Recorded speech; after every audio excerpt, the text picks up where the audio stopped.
मणिपुर रायजोआव सोद्रोम समाजखौ सोमखिखां होनाय मोनसे जाथाया जेरावबो अर जोंब्लावनाय बायदि गोसारनायखौ नुनो मोननाय जादों। आथिखालाव मणिपुराव सानै कुकी हारिनि आइजोखौ राजा लामायाव पुलिसफोरनि सिगाङावनो लन्थं खालामना जिनाहारि खालामनानै बुथारनाय जाथायनि मोनसे भिडिअ क्लिप्स भाइरेल रादाबखौ लानानै रायजोनि हिंसायारि जाथायनि थासारिया गाज्रिनिफ्राय गाज्रिसिन जानायखौ नुनो मोननाय जादों। जाथाया 2 दाननि सिगांनि। नंगौ, नोंथांमोना नुनो मोननाय जाथाया 4 मे खालारनि। जाथाया जादोंमोन मणिपुरनि तौबाल मुंनि जिल्लायाव। 2 दाननि उनावसो जाथाया सोराङाव फैनायखौ लानानै रायजो राजानि गेजेराव गोबां सोंथि बेरखांदों। मानसि समाजखौ अपमान खालामनाय जाथायखौ सोर 2 दान सम सिखोमाना दोनदोंमोन आरो पुलिसफोरा जाथाय जानायखौ नुसेयावबो मानो होबथायाखैमोन? ना रायजो सरकारनि माबाफोर खैसार दंमोन नामा? बेनि जाहोन आरो गुमुरखौ नायगिरनानै गोबां सोंथि।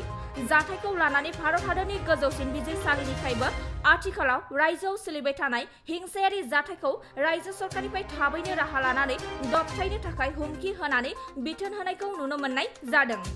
लोगोसे भारत हादरनि गाहाय मन्त्रि नरेन्द्र मोदी बिथाङाबो जाथायजों सोमोन्दो लाखिनानै गासैबो रायजोनि गिबि मन्त्रि बिथांमोनखौ बेबायदि मानसि समाज आरो हादरखौ अपमान खालामनाय हिंसायारि जाथायफोरखौ गोख्रों राहा लानानै दबथायनो थाखाय खावलायदों। जाथायजों लोब्बा थानाय सासे दुथांखौ पुलिसआ एरेस्ट खालामबाय। दबथायनो हायै जाथायखौ लानानै जाथाय जानाय ओनसोलनि आइजो माहारिया मैया मोनाबिलियाव हमजानाय दुथांनि न'खौ सावना होदों। मणिपुर रायजोआव मेटे आरो कुकी हारिनि गेजेराव जानाय हिंसायारि जाथायनि गुबै जाहोनानो जादोंमोन जेब्ला 3 मे खालाराव मणिपुर गोजौ बिजिरसालिया मेटे हारिनि एसटि मोनथायखौ गनायथि होनाय जाबाय होननानै फोसावदोंमोन आरो बे फोसावथायखौ लानानैनो मेटे आरो कुकी माहारिनि गेजेराव हारियारि हिंसायारि जाथाया जागायजेनदोंमन।